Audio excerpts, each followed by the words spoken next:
Good afternoon, everyone. Afternoon, sir. Good afternoon, sir. Good afternoon. चलो देखो, तो last lecture में हमने क्या क्या देखा था। लास्ट लेक्चर में हमने फ्लक्स की बात की थी। फ्लक्स वाला टॉपिक जो है, इसमें थोड़ा हमें इमेजिन करना पड़ता है, थोड़ा विजुलाइज करना पड़ता है, ठीक है। तो थोड़ा सा कुछ लोगों को मुश्किल लग सकता है, पर बेसिक चीज याद रखनी है। फ्लक्स क्या होता है? Number of field lines crossing any area, ठीक है ना। उसके लिए हमने गॉस लॉ पढ़ा था, जो कि सिंपली हमें बता देता है कि किसी भी सरफेस से जो नेट फ्लक्स होगा वो होगा Q in by epsilon not, जहां क्यू इन होगा एनक्लोज चार्ज या वो चार्ज जो कि सरफेस के अंदर है। यहां से एक पॉइंट कंक्लूड किया था कि कोई भी चार्ज पार्टिकल क्यू जो होता है वो basically Q by epsilon not flux generate करता है और चारों तरफ इवनली उसे सेंड करता है। कुछ क्वेश्चंस भी किए थे इसके ऊपर, क्यूब वाले कुछ क्वेश्चंस थे, है ना। किसी को कोई डाउट नहीं था इनके अंदर? है तो अभी पूछ लो। No, sir. नहीं है? चलो तो आगे बढ़ते हैं। आगे है calculating electric flux using solid angle. तो आपने देखा कई तरह के क्वेश्चन बन रहे हैं फ्लक्स पे। सबसे पहले क्वेश्चन बने थे जो, वो सीधे प्योरली फॉर्मूला बेस्ड थे कि फ्लक्स होता है E डॉट ए। उसके बाद बने थे 3D ऑब्जेक्ट से, जिसमें प्रोजेक्टेड एरिया का कॉन्सेप्ट यूज होता था। उसके बाद जो क्वेश्चन बने वो गॉस लॉ के ऊपर थे, जिनमें Q in by epsilon not के हिसाब से हम देखते थे, है ना। उसके बाद क्यूब के क्वेश्चंस थे, जिसमें कि कुछ कुछ पोर्शन चार्ज का अंदर आता था। अब ये उस टाइप के क्वेश्चंस हैं जिनको आप सॉलिड एंगल से करोगे, जहां पर जनरली फील्ड वेरिएबल हो जाती है। जैसे देखो, मान लो कि एक रिंग है इस तरह से, तो रिंग का कुछ एरिया होगा पाई आर स्क्वायर, है ना। मैं मान लेता हूँ ये रिंग है हमारे पास।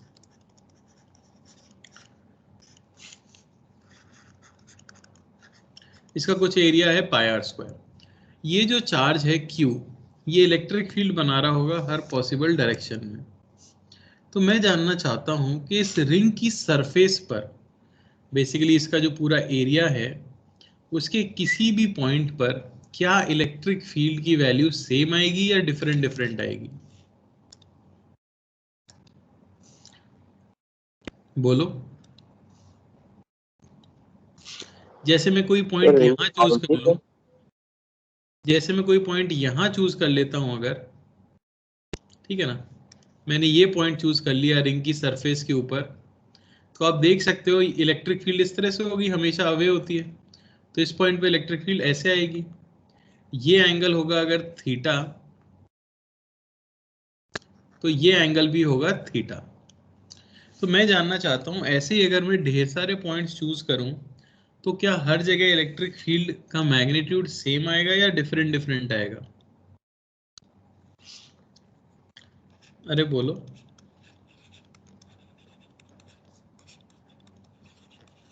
आपको पता है electric field due two point charge का फॉर्मूला क्या होता है? एक पॉइंट चार्ज की इलेक्ट्रिक फील्ड E, इसकी वैल्यू होती है के क्यू बाय आर स्क्वायर, है ना, जहां आर है डिस्टेंस फ्रॉम द चार्ज। ये रिंग कैसे रखी हुई है आपको समझ आ रहा है? Perpendicular to plane of the screen. तो क्या इसके प्लेन में जितने भी पॉइंट्स हैं इसकी सरफेस पर, उन सभी की डिस्टेंस क्यू से सेम है या अलग अलग है? अलग है सर, अलग अलग है। सबकी डिस्टेंस अलग अलग है, तो हर जगह पे इलेक्ट्रिक फील्ड का मैग्नीट्यूड भी क्या आएगा? सेम आएगा, डिफरेंट आएगा। तो हर जगह से फ्लक्स भी क्या आएगा? अगर आप छोटा सा एरिया कहीं पे भी लोगे, तो डिफरेंट डिफरेंट पॉइंट्स पर फ्लक्स भी क्या आएगा? डिफरेंट आएगा। मुझे तो पूरी रिंग से फ्लक्स निकालना है। तो जब भी कोई चीज वेरी कर रही होती है, तो आप उसे कांस्टेंट करने की कोशिश करते हो एक एलिमेंट चूज करके। तो मैं यहाँ पे क्या करूंगा, मैं यहाँ पर एक एलिमेंट कंसिडर करूंगा इस तरह से, ठीक है ना। तो मैंने क्या किया, एक ये एरिया कंसिडर किया, शेडेड एरिया जो है सिर्फ, जो कि एक रिंग के शेप का ही है। बस यहाँ पे मैंने उसकी रेडियस ले ली है R, और उसकी थिकनेस ले ली है dr। समझ आ रहा है मैंने क्या किया? ये कुछ इस तरह का है, अगर आपको डायग्राम क्लियर नहीं हो रहा तो मैं साइड में बना के दिखा देता हूँ। हमारे पास ये रिंग इस तरह थी, पर इसकी सरफेस के हर पॉइंट की डिस्टेंस q से डिफरेंट थी। तो मैंने क्या किया है, मैं अंदर से स्मॉल r डिस्टेंस पे गया हूं और मैंने dr थिकनेस का एक रिंग का एलिमेंट कंसीडर कर लिया है। अब क्लियर हुआ होगा शायद, है कि नहीं? यस यस सर, क्लियर है। अब ये डिस्टेंस मान लेते हैं कि x है, तो ये तो हर पॉइंट की ही x है। ये डिस्टेंस हो गई under root of r square plus x square. तो इस छोटे से एलिमेंट से, जो एलिमेंट आपने चूज किया है, उसके एरिया वेक्टर की डायरेक्शन क्या होगी? क्या आप मुझे ये बता सकते हो? इसके छोटे से एरिया वेक्टर की जो डायरेक्शन होगी वो क्या होगी? तो हम देख सकते हैं इस रिंग के एरिया वेक्टर की डायरेक्शन ऑब्वियसली यही आने वाली है, डीए। सही कह रहा हूँ कि नहीं मैं? क्योंकि वो परपेंडिकुलर टू प्लेन है। बेसिकली यहाँ पे अगर मैं ड्रॉ करूँ तो एरिया वेक्टर कहाँ आएगा? आउट ऑफ द प्लेन आएगा कि नहीं आएगा? आउट ऑफ द प्लेन या इनटू द प्लेन कह सकते हैं, परपेंडिकुलर टू द प्लेन। अच्छा, एरिया लिख लेता हूं मैं। एरिया की वैल्यू क्या होगी एलिमेंट का एरिया? तो लेंथ इनटू थिकनेस। समझ आया? तो यहां से लिख लेते हैं small flux through the ring element.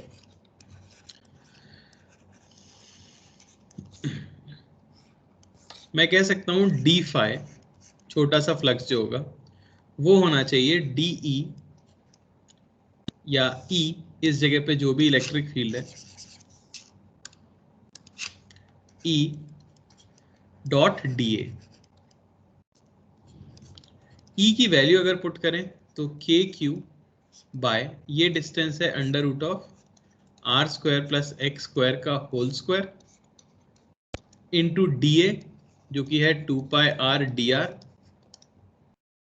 और डॉट प्रोडक्ट ओपन करोगे तो क्या आएगा एंगल बीच का? आप देख सकते हो इलेक्ट्रिक फील्ड और एरिया वेक्टर के बीच का एंगल क्या है? थीटा, जो खुद भी वेरिएबल है कि नहीं?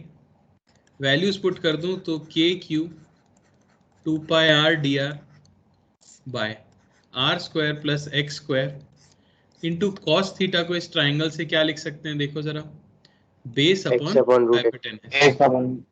तो x upon under root of are square plus x square.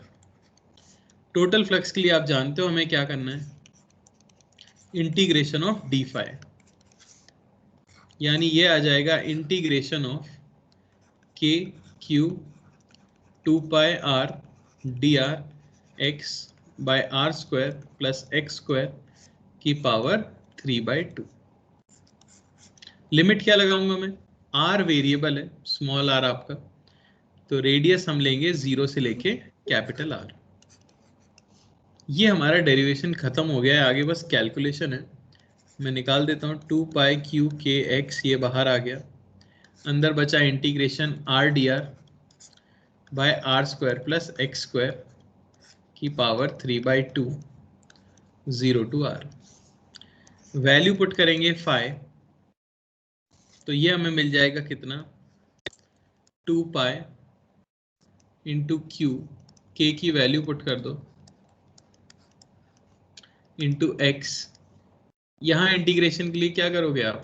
Are square plus x square को टी स्क्वायर मान लो, तो आर डी आर बन जाएगा आपका टी डी टी। यहाँ बचेगा integration of 1 by t square d t, और इंटीग्रेशन आ जाएगा -1 बाय टी।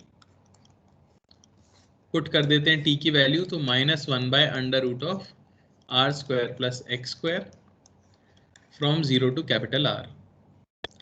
पुट करोगे आपको फाई की वैल्यू मिलेगी q/2 epsilon naught into x 1 by x -1 by under root of are square plus x square. या फाई को मैं कह सकता हूँ, x को बाहर निकाल लें तो q/2 epsilon naught 1 minus x by under root of are square plus x square, या इसी को आप कह सकते हो q by 2 epsilon naught 1 minus cos alpha. Alpha क्या है जहां पर? Capital r, capital x. बिल्कुल सही। ये पूरा एंगल जो होगा टॉप को कनेक्ट करने वाला, ये पूरे एंगल को हम अल्फा बोल रहे हैं। तो ये आया हमारे पास एक फॉर्मूला टाइप। लेकिन आपको मेथड समझ आया? कभी भी ऐसा होता है तो आपको क्या करना है, आपको एक एलिमेंट चूज करना है और उसे इंटीग्रेट करके आंसर निकालना है। कोई डाउट किसी को?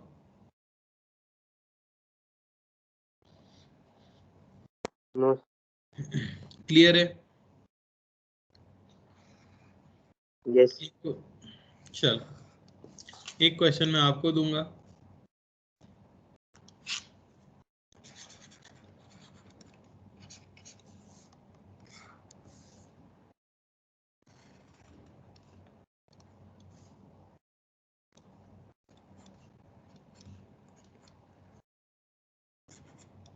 ठीक है, एक इनफाइनाइट लाइन चार्ज है हमारे पास, ओके,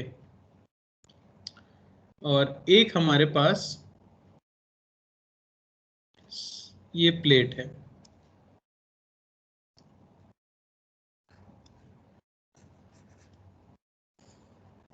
ठीक है ना, जो कि स्क्रीन से परपेंडिकुलर रखी गई है।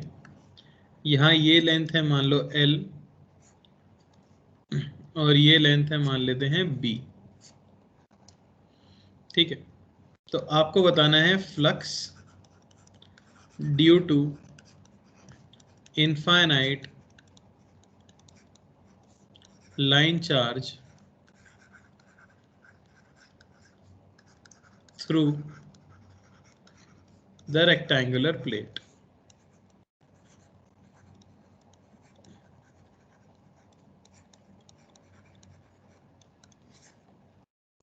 ट्राई करो जरा, अच्छा क्वेश्चन है, एडवांस के लाइक क्वेश्चन है। मेंस में 100% मैं कह सकता हूँ नहीं आएगा ऐसा क्वेश्चन।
सर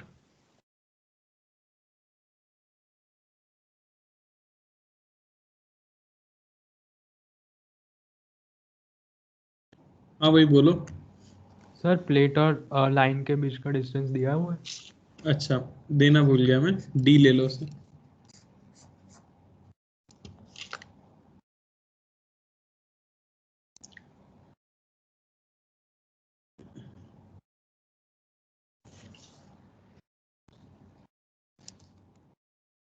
हो जाए तो चैट में डन लिख देना।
चलो देखो, तो थोड़ा सा हमें हेल्प मिलेगी अगर इस डायग्राम को आप थोड़ा सा टिल्ट करके बना सको। मैंने पहले कहा ये एडवांस के लिए क्वेश्चन है, तो बहुत इजी तो नहीं होने वाला। तो मैं क्या करता हूँ, मैं इसको इस तरह से बना लेता हूँ, जहां ये हॉरिजॉन्टल हो गया और जो वायर है वो कुछ इस तरह से दिखेगा। समझ आ रहा है? आउट ऑफ द प्लेन आता हुआ। समझ रहे हो क्या मेरी बात? यस। ठीक है ना। अब ये जो लेंथ है ये आपको दी गई है L, ये लेंथ आपको दी गई है B, और ये जो डिस्टेंस है वायर की परपेंडिकुलर से, ये आपको दी गई है कितनी? D। समझ आया? अब हमें निकालना है। अब थोड़ा सा इजी लग रहा है कि आपको डायग्राम देख के? क्या यस सर। करना होगा?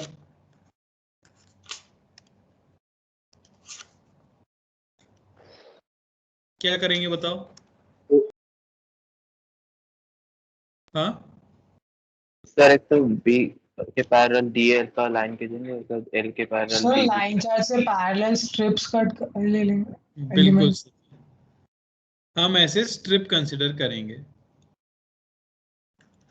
जो कि यहां से कुछ x डिस्टेंस आगे होंगी और dx थिकनेस की होगी।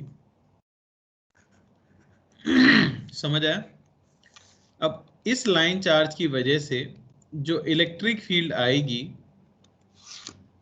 इस स्ट्रिप को कट करती हुई, वो कुछ इस तरह से जाएगी, है कि नहीं? अरे Yes. बोलो, समझ आ रहा है? और हर जगह पे सेम आएगी क्योंकि सारे पॉइंट्स की डिस्टेंस लाइन चार्ज से सेम है। ये पॉइंट चार्ज नहीं है, याद रखना, ये लाइन चार्ज है। तो ये पूरी स्ट्रिप का हर पॉइंट वहां से एक ही डिस्टेंस पर है। सही कह रहा हूं क्या मैं?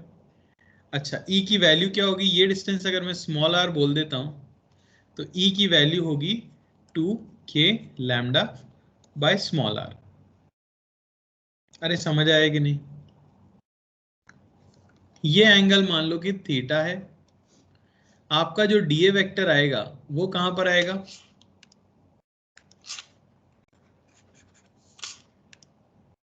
Downward. बिल्कुल सही। डीए वेक्टर हमारा कहां आ जाएगा? डाउनवर्ड आ जाएगा। तो ये एंगल भी क्या आ जाएगा? थीटा। डीए की वैल्यू में लिख देता हूं, छोटा सा एरिया जो है वो हो जाएगा लेंथ इंटू थिकनेस dx। छोटा सा फ्लक्स लिख देते हैं, वो हो जाएगा electric field into area into cos theta. कोई दिक्कत इसमें? टोटल फ्लक्स के लिए इसी को इंटीग्रेट करना है, तो 2k लैम्डा बाय r की जगह में लिख देता हूं under root of d square plus x square into l d x, और कॉस थीटा को ट्राइंगल से बेस अपॉन हाइपोटेनस यानी d upon under root of d square plus x square. अरे सही है कि नहीं? बोलो। कांस्टेंट्स को बाहर सर, निकाल लो। हाँ, सर ये सेगमेंट कैसे लिया और इसमें फ्लक्स कांस्टेंट कैसे आ रहा है, पता नहीं चल रहा। क्या हुआ? सर ये सेगमेंट जो लिया है इसके अंदर फील्ड कांस्टेंट क्यों आ रही है? फील्ड कांस्टेंट क्यों आई? हाँ यार अब कैसे बताएं? अब ये जो मैंने व्हाइट कलर का बनाया है ये एक लाइन है, ये समझ आ रहा है? पॉइंट नहीं है। यस तो इस सारे की सारी लाइन का, ये जो स्ट्रिप आपने कंसीडर की है, इसका डिस्टेंस उस लाइन से कितना होगा? अरे ऐसा समझो ना भाई, ये डिस्टेंस आपको d दिया गया है, यहां आपने स्ट्रिप कंसीडर की है, ठीक है ना? जहां ये डिस्टेंस आपकी x है, ओके, तो ये सारी डिस्टेंस जो आएगी हर पॉइंट की वो सेम नहीं आएगी। हाँ सर हाँ ये d तो सबके लिए फिक्स है, प्लेट की डिस्टेंस, और ये x भी पूरी स्ट्रिप के लिए फिक्स है, तो ये r भी तो पूरी स्ट्रिप के लिए फिक्स होगा कि नहीं होगा? हाँ सर बोलो। यस सर क्लियर हुआ? यस सर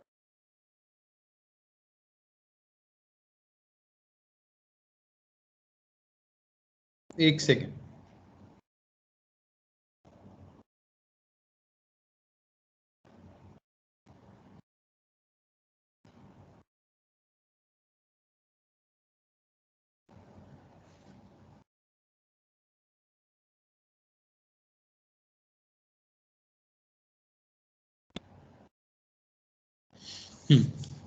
तो यहां से हमें एक्सप्रेशन क्या मिल जाएगी?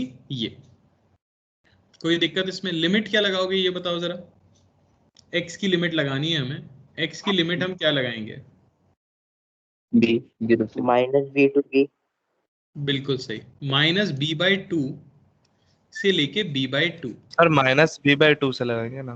हाँ, वही मैंने लिखा, माइनस बी बाई टू से प्लस बी बाई टू। समझ आया कि नहीं? आधा इधर से शुरू करोगे ना, हाफ। अरे बोलो। तो 2 1/4 पाई epsilon not sir lambda sir वो लाइन से परपेंडिकुलर वो सेंटर पे लाई करेगा कैसे पता हमें?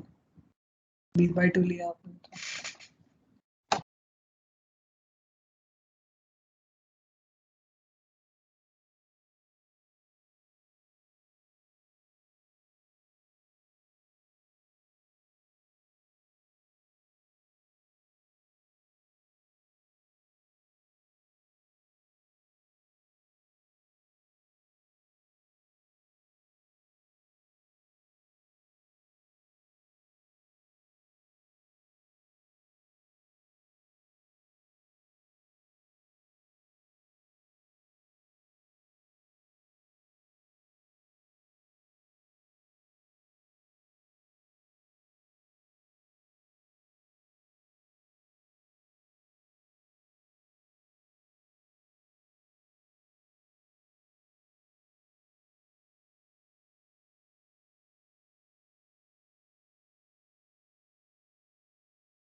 हेलो, आवाज आ रही? कोई पूछ रहा था कुछ, मेरा नेट डिस्कनेक्ट हो गया।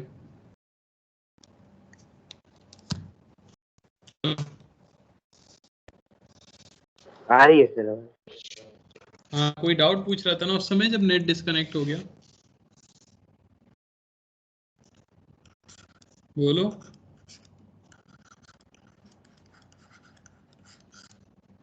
नहीं है किसी को डाउट? चलो बढ़िया। हाँ, तो ये हमारे पास बचेगा, क्या हो जाएगा इंटीग्रेशन 1/d² + x² का।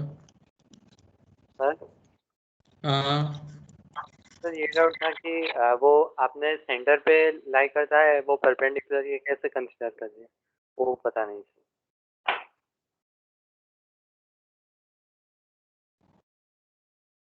ये परपेंडिकुलर पे कैसे आया?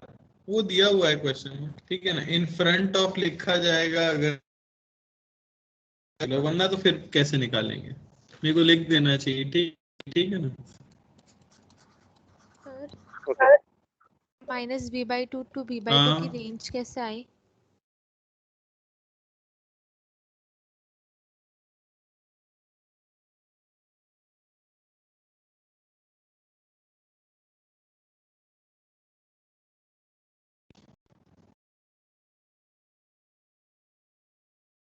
सर आपकी आवाज नहीं आ रही।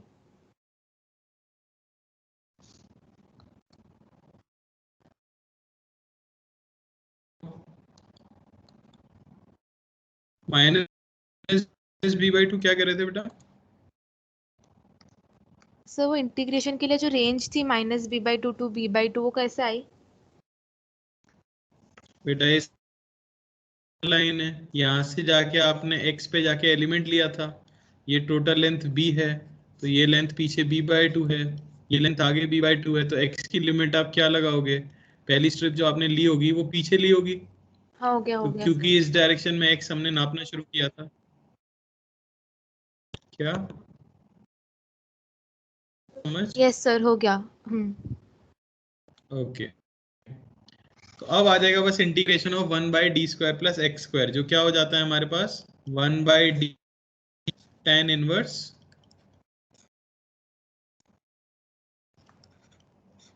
इस पे लिमिट बस लगानी है हमें -b/2 टू b/2। ठीक है, d से d कट जाएगा, लैम्डा साइलेंट नॉट, और यहां हमें मिल जाएगा tan इनवर्स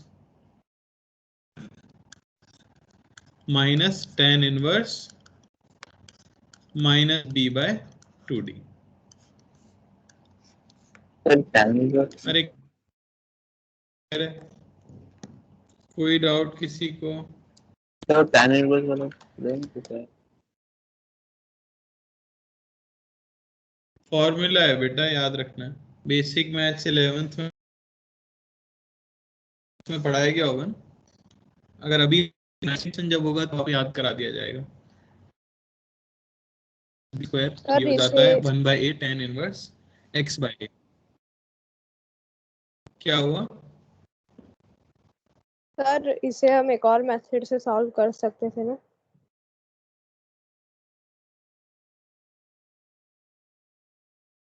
अब कौन?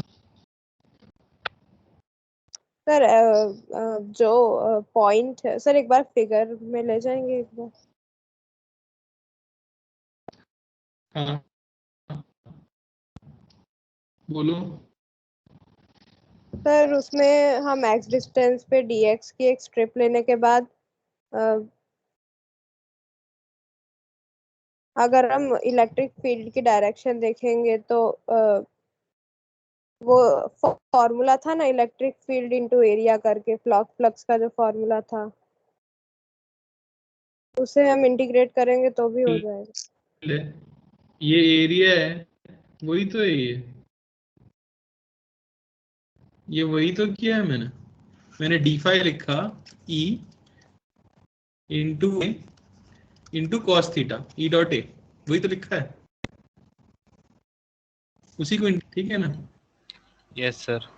थोड़ा सा स्क्रीन लैग हो रहा है। इसलिए लग रहा है हाँ क्योंकि सर, थोड़ा थोड़ा लैग बहुत है। इंटरनेट का इशू है। तो मैं ये कह रहा हूँ मुश्किल इसलिए लग रहा होगा क्योंकि थोड़ा मुश्किल है ये। सर चलो सर हाँ सर वो हमने लिमिट -b/2 से b/2 लगा, तो वो मतलब हमको कैसे पता चला कि परपेंडिकुलर ड्रॉप करेंगे तो सेंटर पे ही होगा? क्या कह रहे हो? सर परपेंडिकुलर जब लिया वो बेटा क्वेश्चन लाइन में लिखा है अच्छा क्वेश्चन में लिखा है कि वो सेंटर से स्टार्ट होता है। ठीक है। चलो आगे बढ़ते हैं। मेन इस पे फोकस नहीं करना था, चांस कम आते हैं। मैंने बस बताया आपको कि ये थोड़े से क्वेश्चन है जो डिफिकल्ट लगते हैं हमें। अब आप अगर देखो तो क्लास मुझे शुरू कर, तो अब वो देख बहुत हाई प्रोबेबिलिटी है आने की और इम्पोर्टेंट भी है, flux using solid angle. Sir आपकी आवाज से तो वो क्लियर नहीं है ना, तो वो मुश्किल हो यस रहा है। लैग कर रही है।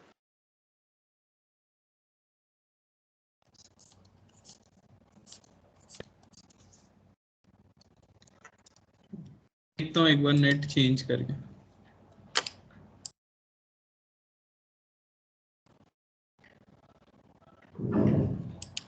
अब आवाज आ रही है मेरी? Yes sir. चलो ठीक है, आगे देखते हैं। तो आगे है फ्लक्स यूजिंग सॉलिड एंगल। तो ये समझने से पहले हमें कुछ पता होना चाहिए कि सॉलिड एंगल होता क्या है। ये टॉपिक आपको क्लास 11th में बताया गया होगा। ठीक है, तो दो तरह के एंगल हम पढ़ते हैं अपने सिलेबस में। ठीक है, एक प्लेन एंगल और एक सॉलिड एंगल। बेसिकली दो लाइंस के बीच का जो एंगल होता है, ठीक है ना, या ऐसा एंगल जो कि एक प्लेन के अंदर लाई करे, उसे तो आप प्लेन एंगल कह देते हो। और जनरली थीटा से उसे हम रिप्रेजेंट कर देते हैं। ठीक है, यूनिट जो हो जाती है ऐसा यूनिट एंगल की, वो हम यूज करते हैं रेडियन। ये हमें क्लियर है। जबकि सॉलिड एंगल क्या होता है, आपने ये जो दो लाइंस ली हैं इनको इस पॉइंट पे हिंज करके अगर आप घुमा दो 3D स्पेस में, तो ये क्या बन जाएगा, एक कोन जैसा बन जाएगा कि नहीं। हम सभी ने कोन देखा होगा, आइसक्रीम कोन देखा होगा, या किसी भी तरह का कोन आपने देखा है अगर, तो बेसिकली ऐसा नहीं लगता है कि ये कोई ट्रायंगल था जिसे 3D स्पेस में घुमा दिया गया। तो यहां जो एंगल बनता है 3 डायमेंशनल एंगल, उसे आप कहते हो सॉलिड एंगल, और उसे जनरली ओमेगा से रिप्रेजेंट करते हैं हम, है कि नहीं। तो थीटा यहाँ पे आपका प्लेन एंगल है और ओमेगा आपका सॉलिड एंगल है। यूनिट क्या होती है सॉलिड एंगल की, स्टेरेडियन।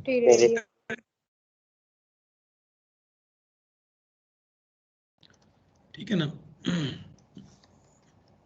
ये हमें याद रखना है और आपको ये पता भी होगा शायद। तो होता क्या है, जनरली कोई भी कोन का स्ट्रक्चर अगर हमारे पास है,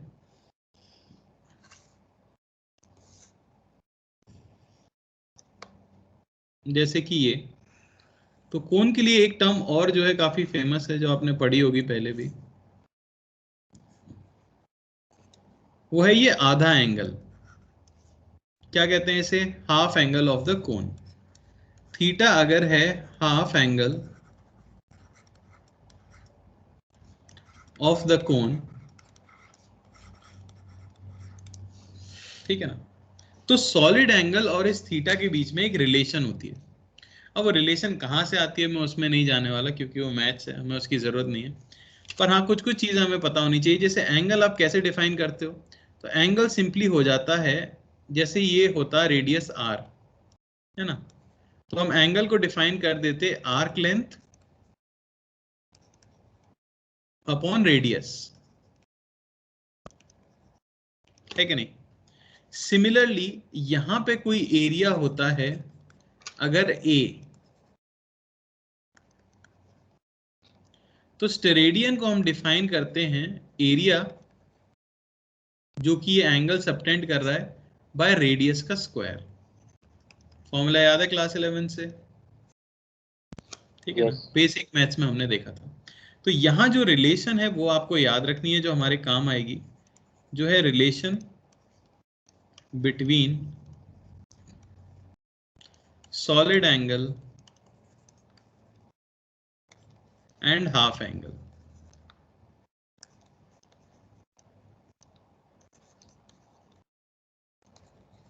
और वो रिलेशन आ जाती है हमारे पास, solid angle is 2 pi 1 minus cos theta. ठीक है ना, मैथ्स का पार्ट है, नोट डाउन कर लो सभी लोग, अभी काम आएगा हमारे। 2 pi 1 minus cos theta.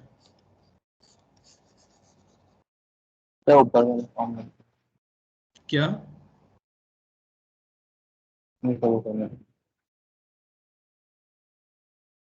2 pi 1 minus cos theta, जहां ये आपका सॉलिड एंगल है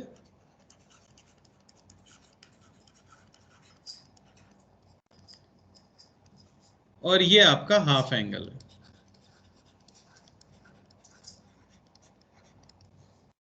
ठीक है। अच्छा, एक चीज और, कि कोई भी स्फीयर अपने सेंटर पर कितना सॉलिड एंगल सबटेंड करता होगा, ये आप बता सकते हो क्या। मान लो हमारे पास स्फीयर है, ओके, जिसकी रेडियस है मान लेते हैं r, तो एंगल सबटेंडेड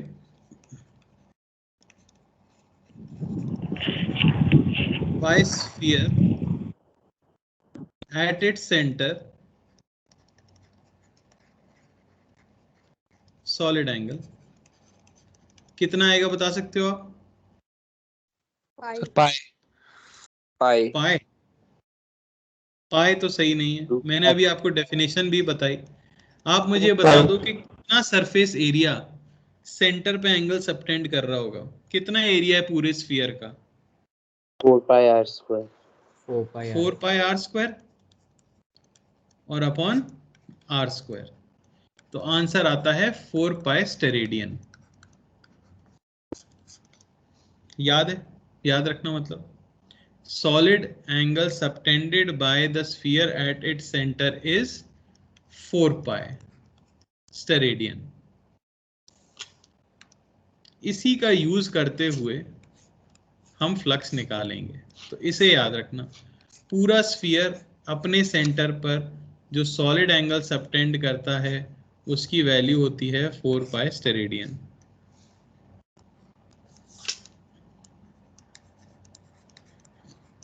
ठीक है, तो अब देखो कैसे क्वेश्चंस हम कर सकते हैं।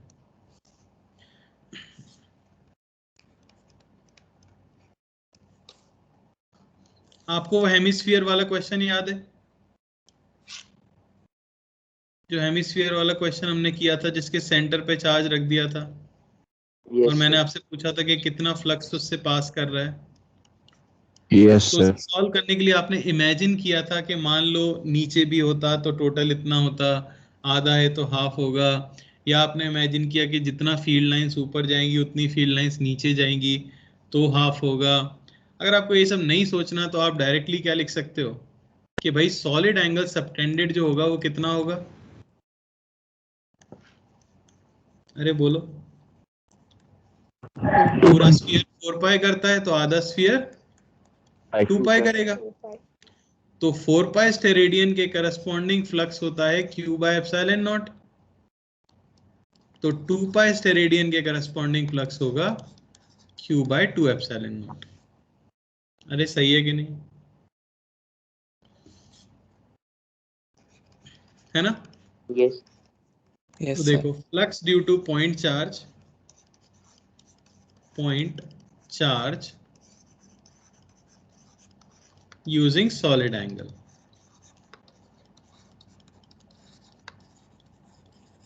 इसे यूज करते हुए हम जनरल फॉर्मूला एक निकाल लेंगे ताकि कभी भी क्वेश्चन आए तो आपको इतना सोचना ही ना पड़े, डायरेक्टली आप आंसर निकाल दो। तो ऐसा इमेजिन कर लो कि एक स्फीयर है जिसके सेंटर पे चार्ज रखा है, तो आपको पता है सीधी सी बात कि 4 पाई स्टेरेडियन के करस्पॉन्डिंग जो फ्लक्स होता है वो होता है Q बाय एप्सिलॉन नॉट। तो मान लेते हैं कि कोई चार्ज Q है और यहां पर कोई सरफेस है, जनरल निकालना चाह रहा हूं मैं। ये सरफेस के एंड्स को जब आप ज्वाइन करते हो तो एक कोन जैसा बनता है, और यहां एक सॉलिड एंगल सबटेंड होता है ओमेगा। ठीक है, ये कुछ एरिया होगा ए। तो if a surface subtends solid angle omega at the charge के ऊपर सॉलिड एंगल ओमेगा अगर सबटेंड करता है तो फ्लक्स हम कैसे निकालेंगे? ठीक है ना? फ्लक्स सिंपली आप क्या कह दोगे, फ्लक्स की वैल्यू हो जाएगी Q by 4 pi epsilon naught. ये कैसे लिखा मैंने? अरे समझ आ रहा है कैसे लिखा? सर एक स्टेरेडियन के रिस्पेक्ट में वो Q बाय 4 बिल्कुल, पाई। कई लोग इसी में कंफ्यूज हो जाएंगे। 4 पाई स्टेरेडियन के लिए है Q बाय एप्सिलॉन नॉट, तो एक स्टेरेडियन के लिए है Q by 4 pi epsilon naught.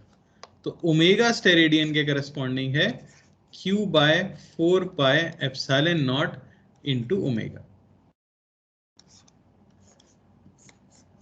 ये आपका फॉर्मूला है जो कि हमें याद रखना है। ठीक है ना? इसी में अगर कोन सबटेंड हो जाता है, चार्ज अगर वर्टेक्स पे है, तो मैं क्या करूंगा, फ्लक्स की वैल्यू लिख दूंगा मैं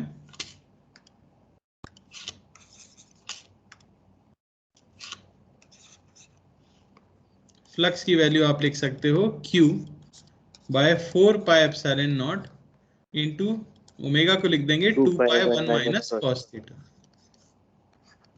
तो फाई की वैल्यू आपको मिल जाएगी Q by 2 epsilon naught 1 minus cos theta. ये सबसे जनरल फॉर्मूला है जो लोग याद रखते हैं, क्योंकि 90% केसेस में कोण ही हमें मिलता है।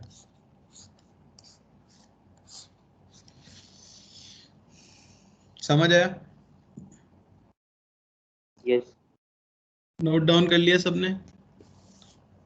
1 मिनट से लिखना है। कर लो सब लोग।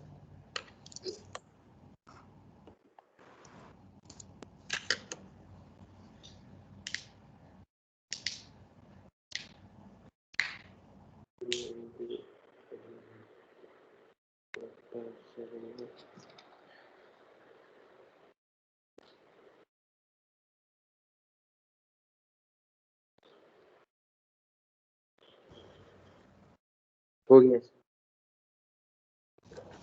चलो, तो देखो अभी जैसे एक क्वेश्चन हमने किया था कि चार्ज Q यहाँ रखा हुआ है और यहाँ एक रिंग है, ठीक है ना, और ये जो पूरा एंगल था ये एंगल था अल्फा। तो इससे फ्लक्स कितना गया होगा? Phi net. अब आप ऐसा समझ सकते हो कि ये एक कोन की तरह है जिसमें हाफ एंगल कितना है? अल्फा। अल्फा। ये एक रिंग है, हाफ एंगल अल्फा है, तो फ्लक्स हो जाएगा Q by 2 epsilon naught 1 minus cos alpha. तो जो इतना बड़ा हमने डेरिवेशन किया था ये वाला, समझ रहे हो, तो ये उसका एक्चुअल प्रूफ है, और दूसरा हमने निकाला है सॉलिड एंगल से। सेम आंसर आया है, आप देखोगे अगर, है कि नहीं? तो इतना हेल्पफुल है, और ऑब्वियसली आप एक कॉम्पिटिटिव एग्जाम की तैयारी कर रहे हो तो कोशिश हमें क्या करनी है, कम से कम टाइम में हम क्वेश्चन कर सकें। देखो एक और, ठीक है, तो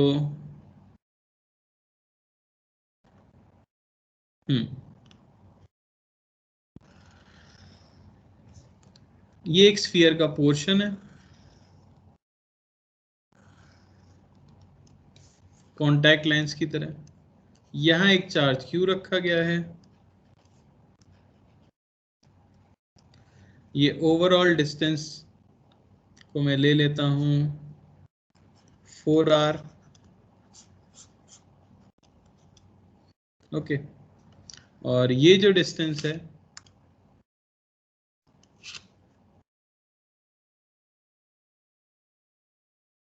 ये है 3r, ठीक है ना। तो अब आपको बताना है फाइंड फ्लक्स थ्रू द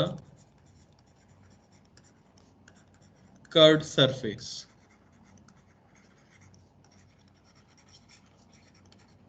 जो कर्व्ड सरफेस है उससे कितना फ्लक्स पार करके जा रहा होगा।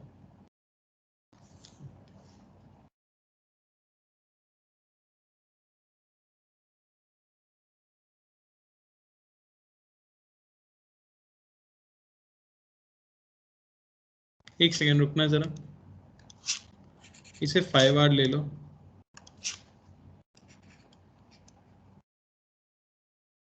या एक काम करो, रुक जाओ जरा, डेटा सही ले लेते हैं।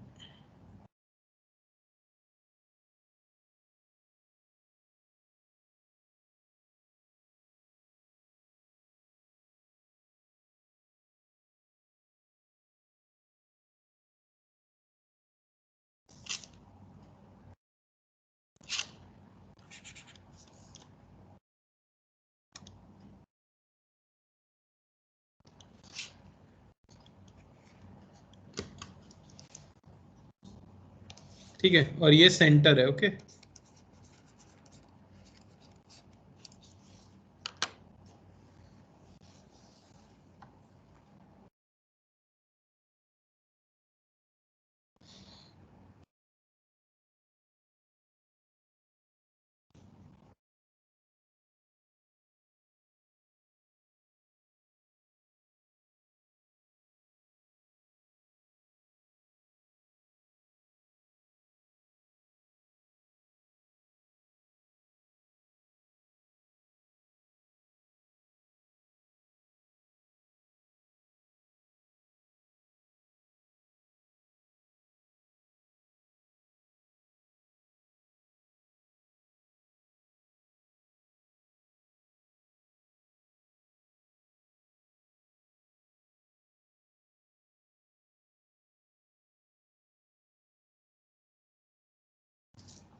आया क्या पहला वाला? सर 9Q/10 ठीक है, ये डिस्टेंस कितनी आ जाएगी? ये भी आपका आर ही होगा क्योंकि वो सेंटर है, तो आप बस ये थीटा निकाल लो। साइन थीटा आपको मिल जाएगा 3r/5 अपॉन आर, यानी 3/5। थीटा आपको मिल गया 37 डिग्री। अब बस फ्लक्स के फॉर्मूले में रख देते हैं, तो वो हो जाता है Q/2 epsilon naught 1 minus cos theta. ये मिल गया हमें कितना? Q/10 epsilon not. सर ये सिर्फ कोन के लिए नहीं था, कौन सा वाला? ये जो फॉर्मूला हमने यूज किया। तो बेटा कोन ही तो बन गया यहाँ। कोन के लिए हाफ एंगल बनना चाहिए बस। आप ऐसा देखो, ये अगर मैं इस कर्व्ड पोर्शन को हटा दूं, ठीक है, तो ये आपका फ्लैट बेस लग रहा है कि नहीं लग रहा आपको? अब कौन लग रहा है? अब हाँ सोच के सर। देखो कि जितनी भी फील्ड लाइंस इस बेस से पार करेंगी, वो सभी फील्ड लाइंस इस कर्व्ड पोर्शन से भी तो पार करेंगी, यस सर। तो वो सेम ही हो जाता है। तो हाँ निकालते सर। हम इस बेस से ही है। आगे हाँ मैं सर कैसा भी समझ शेप गया। बना देता, आगे मैं कैसा भी शेप बनाऊं, सेम फ्लक्स आता है ना, क्योंकि जो बेस से निकलेगा वही पार करेगा। क्लियर है? चलो यस अगला सर टॉपिक। क्लियर।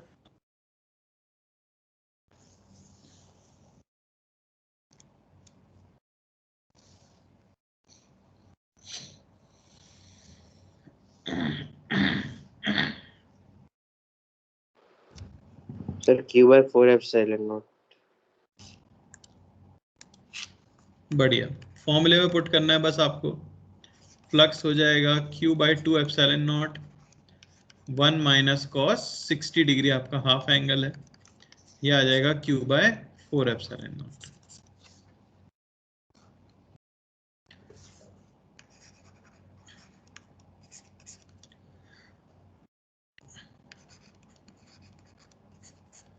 अब एक क्वेश्चन और एडवांस के लिए जो है वो मैं आपको दे रहा हूं।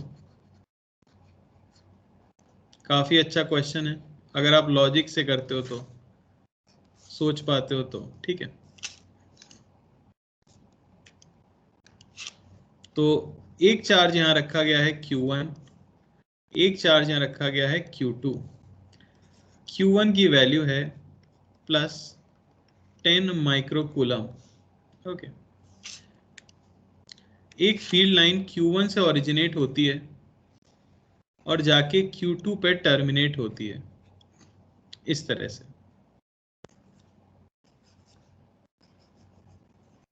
ठीक है।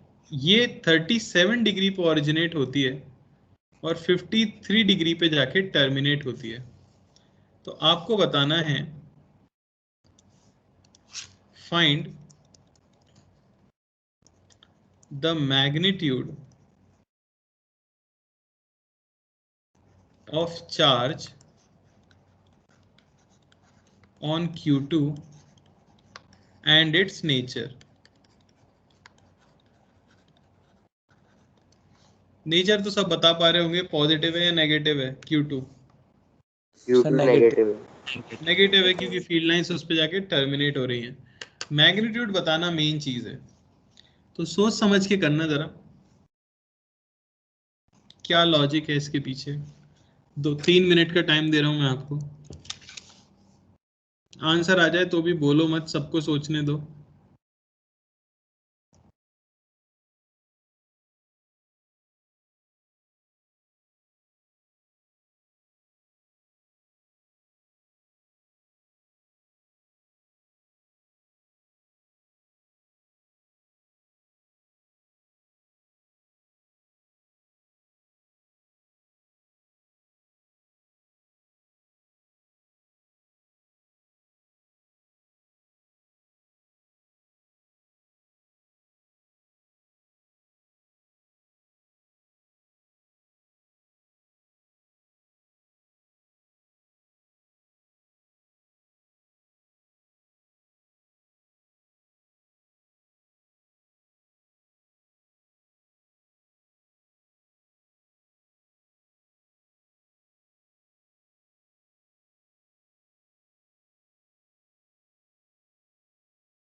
हाँ भाई, किस किस का आंसर आया? सर 2 मिनट सर, आप बताओ। साइलेंट की वैल्यू डाल दें।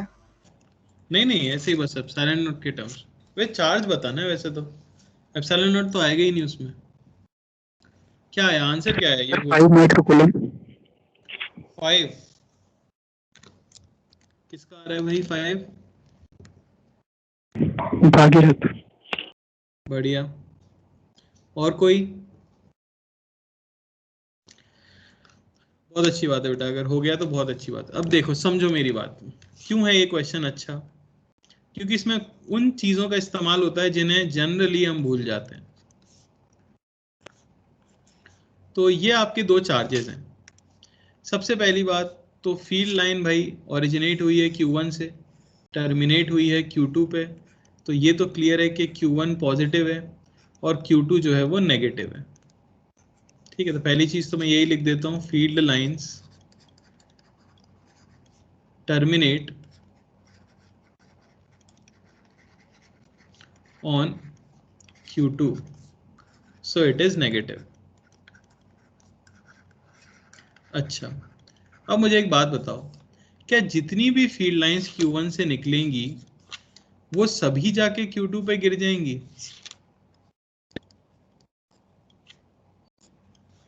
बोलो। क्या जितनी भी नहीं field sir, lines, basically charge is proportional to number of field lines, ये पता है आपको? प्रॉपर्टी लिखी थी हमने। जितना ज्यादा चार्ज होगा उतनी ज्यादा फील्ड लाइन उससे अटैच्ड होंगी, जितना कम चार्ज होगा उतनी कम उससे फील्ड लाइंस अटैच्ड होंगी। तो Q1 और Q2 अगर इक्वल नहीं है तो उनसे एसोसिएटेड नंबर ऑफ लाइंस भी इक्वल नहीं होनी चाहिए। सही कह रहा हूं मैं? तीसरी चीज, ये फील्ड लाइन इस तरह से गई है तो क्या सिमेट्रिकली नीचे से भी जो फील्ड लाइन 37 डिग्री पे गई होगी वो 53 डिग्री पे जाके ही गिरेगी? ये बात तो सही है। अब ऐसा सोचो कि जितनी भी फील्ड लाइंस Q1 से ओरिजिनेट होंगी इस एनवलप के बीच में, all lines originating between field line 1 and 2, क्या ऐसा जरूरी है कि वो जाके Q2 पर ही गिरेंगी? Yes sir. क्योंकि और कहीं वो जा ही नहीं सकती, वो इसको कट तो कर नहीं सकती, क्योंकि दो फील्ड लाइंस कभी एक दूसरे को इंटरसेक्ट नहीं करती, है कि नहीं? Two field lines never intersect. इसका मतलब इनके बीच में ये जो एनवलप जैसा बन गया है एक, उसके बीच में जितनी फील्ड लाइंस Q1 से निकलेंगी वो सभी जाके Q2 पर गिरेंगी। टर्मिनेट ऑन Q2, है कि नहीं? तो मैं ये कह सकता हूं कि जो फ्लक्स है bye Q1 between 1 and 2 is equal to flux on Q2 between 1 and 2। जितना फ्लक्स 1 और 2 के बीच में Q1 से निकलेगा वही फ्लक्स तो जाके 1 और 2 के बीच में Q2 पर गिरेगा, क्योंकि फील्ड लाइंस के पास Q2 पर गिरने के अलावा और कोई रास्ता नहीं है। अरे सही है कि नहीं? तो बेसिकली φ1 को मैं इक्वल कर दूंगा φ2। टोटल फ्लक्स इक्वल नहीं है, सिर्फ इन ब्लू लाइंस के बीच का फ्लक्स इक्वल है।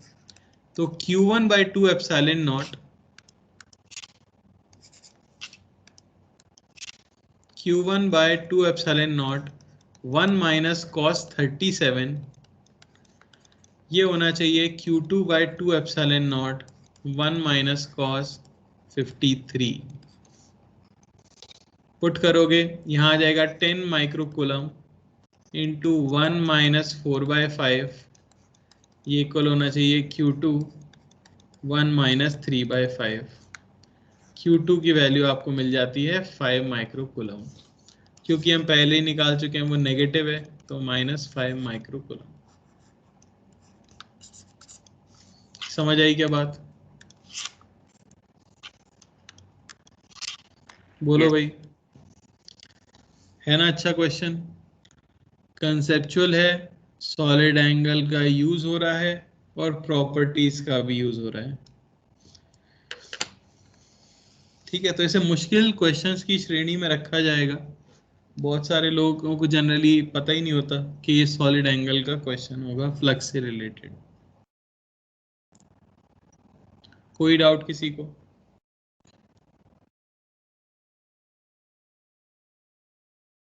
कोई समस्या नहीं है? No sir.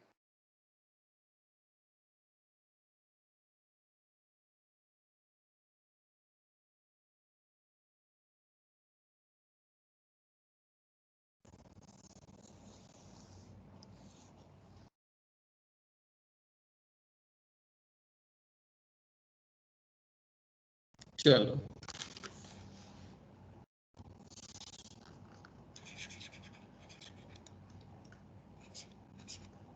अब एक और अच्छा क्वेश्चन मैं कराना चाहता हूं। उससे पहले एक इजी क्वेश्चन ही कर लेते हैं, चलो, वरना टफ टफ से लोग डर जाएंगे।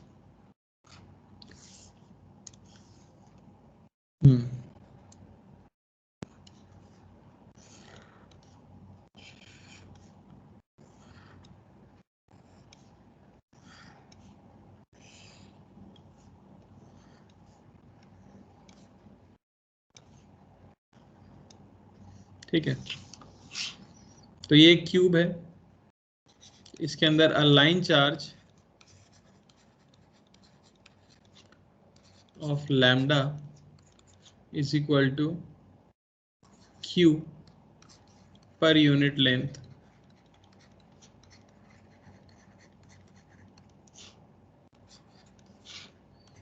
is placed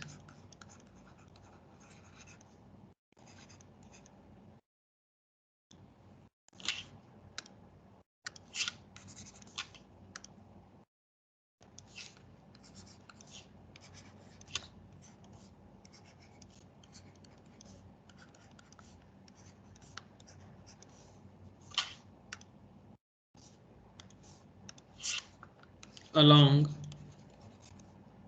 AH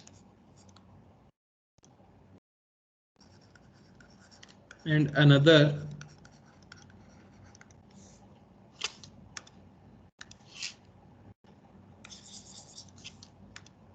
infinite line charge है,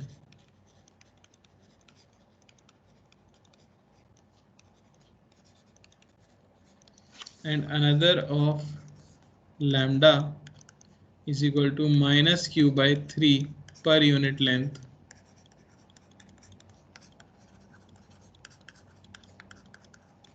is placed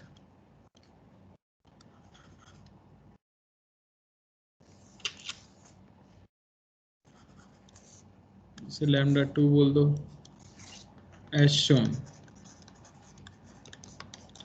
Find phi net through Q.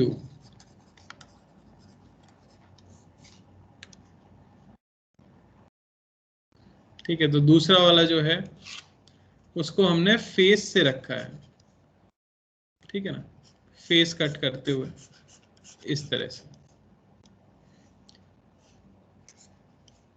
ये क्यूब है ऑफ साइड L और ये इनफाइनाइट है। चलो बताओ,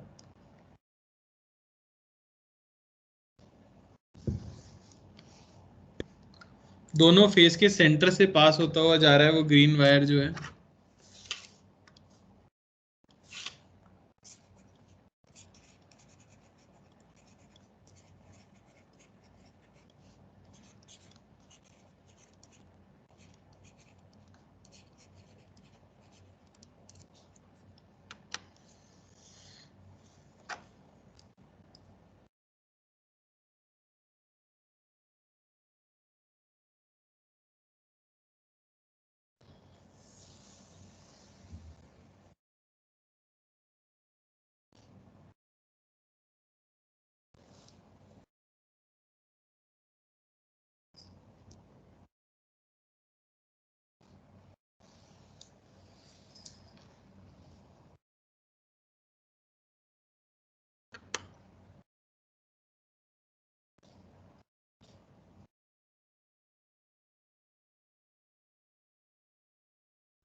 sir sir √3L times of Q minus L times of Q/3 upon epsilon naught.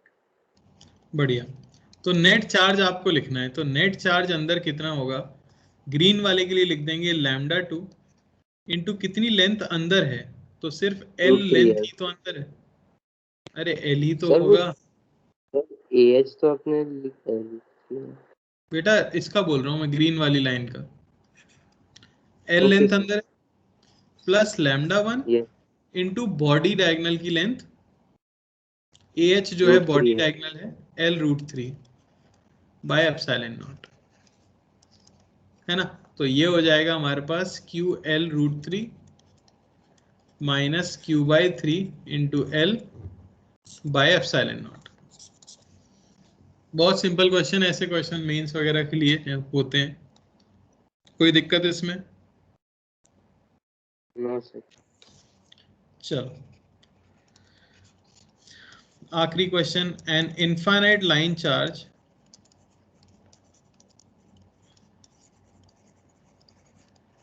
is placed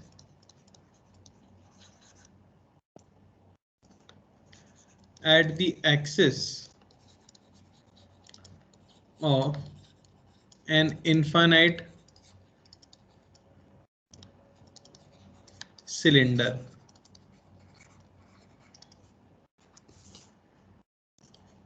Charge Q is evenly distributed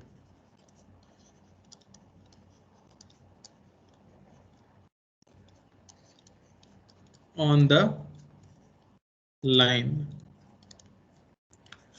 Find flux through a curved section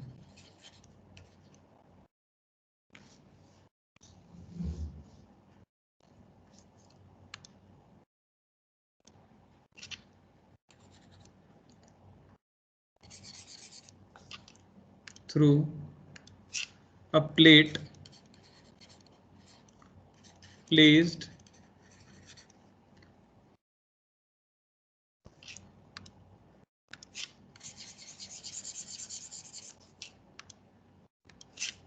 an infinitely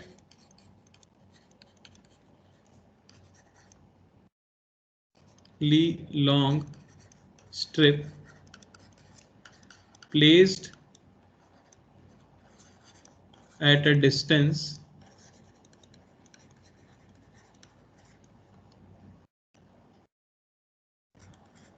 r/2 from the axis. ठीक है, तो diagram में आपको हल्का सा बना के दिखाने की कोशिश करता हूं। ठीक, तो पहली बात तो प्लेट कुछ ऐसी दिख रही है, ये आपका सिलेंडर है, अगर मैंने क्रॉस सेक्शनल व्यू बनाया है तो लाइन चार्ज उसकी एक्सिस पर है, और जो प्लेट रखी गई है वो भी इनफाइनाइटली लॉन्ग स्ट्रिप टाइप है, जो कि कुछ इस तरह की होगी, इनटू द प्लेन जा रही होगी। ठीक है ना, उसकी डिस्टेंस यहाँ से आपको बता दी गई है कि भाई r/2 है, और विड्थ ऑफ द प्लेट या विड्थ ऑफ स्ट्रिप, इसको भी आप r ले सकते हो। ओके, r जहाँ पे रेडियस है, तो आपको फ्लक्स उस प्लेट से बताना है।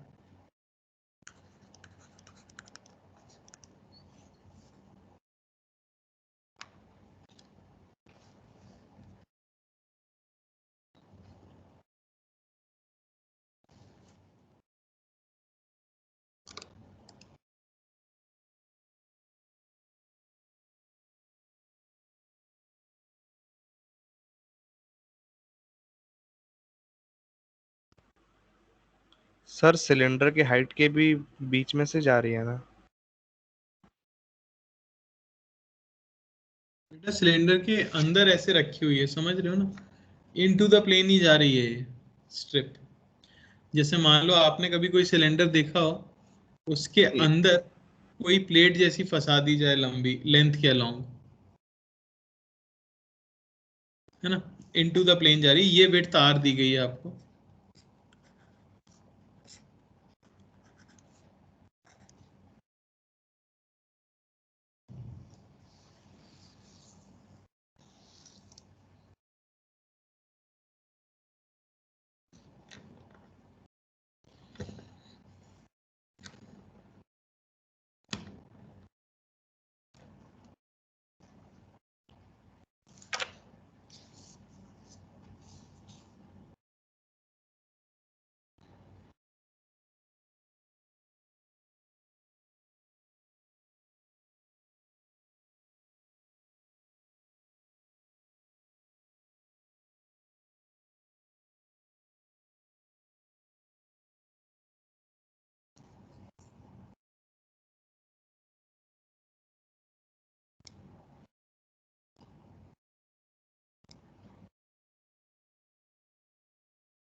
आया किसी का?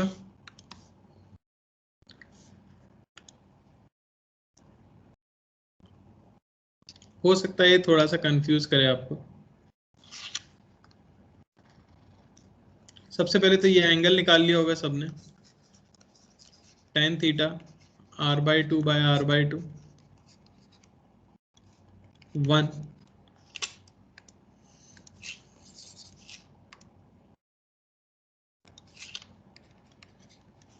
तो थीटा आपका 45 डिग्री आ गया होगा, है कि नहीं?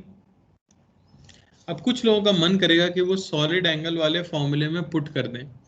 मुझे बताओ सॉलिड एंगल का फॉर्मूला काम करेगा या नहीं? No sir. नो। क्या बोलो?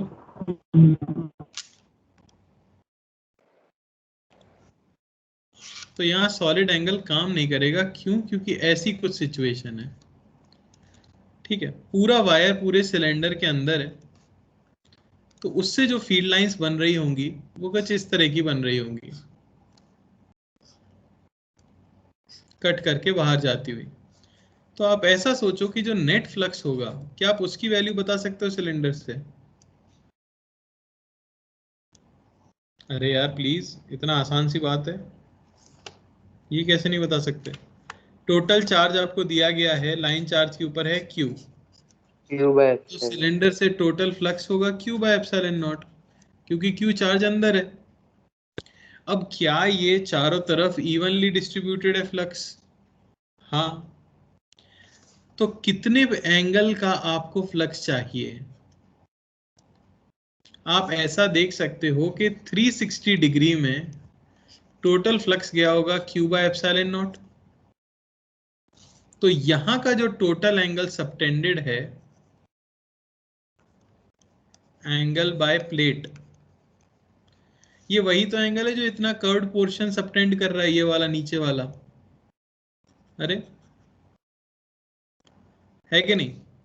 तो ये एंगल हो जाएगा सिंपली 2 थीटा, यानी कि 90 डिग्री। तो आप देख सकते हो 360 डिग्री के corresponding Q bye epsilon not है, तो ये हो जाएगा 360 एप्सिलॉन नॉट, और 90 डिग्री के करस्पॉन्डिंग फ्लक्स की जो वैल्यू आ जाएगी Q by 360 epsilon naught into 90, यानी कि Q बाय 4 एप्सिलॉन नॉट।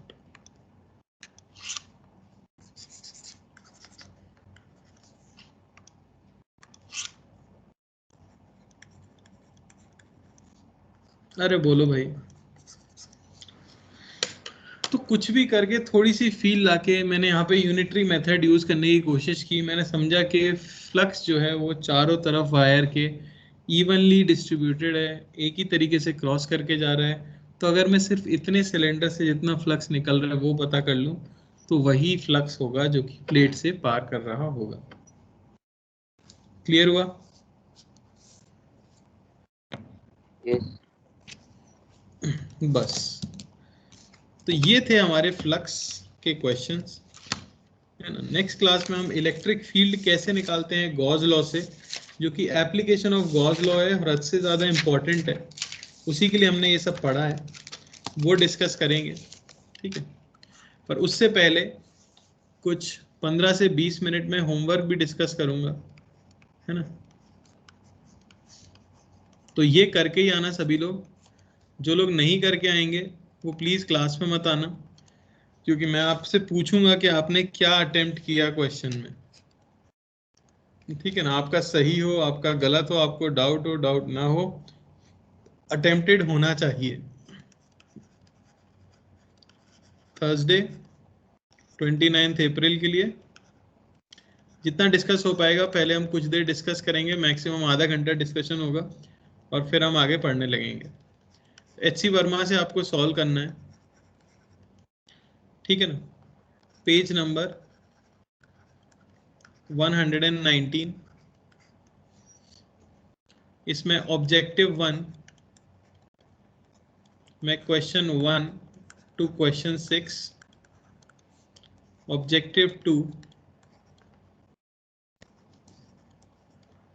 इसमें आपको question number 1 and question number 2 करना है सिर्फ। और एक्सरसाइज इसमें question number 1 to question number 25।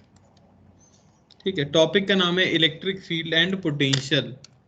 अभी गॉस लॉ के क्वेश्चंस नहीं दे रहा हूं मैं, थोड़ा पढ़ लेंगे उसके बाद गॉस लॉ के क्वेश्चंस देंगे आगे की क्लास में।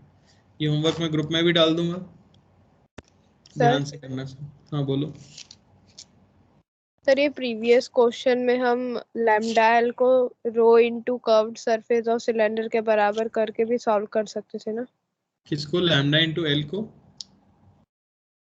रो इनटू सिलेंडर का कर्व सरफेस एरिया।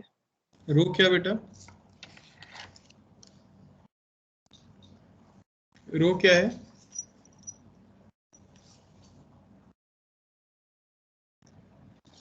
हेलो,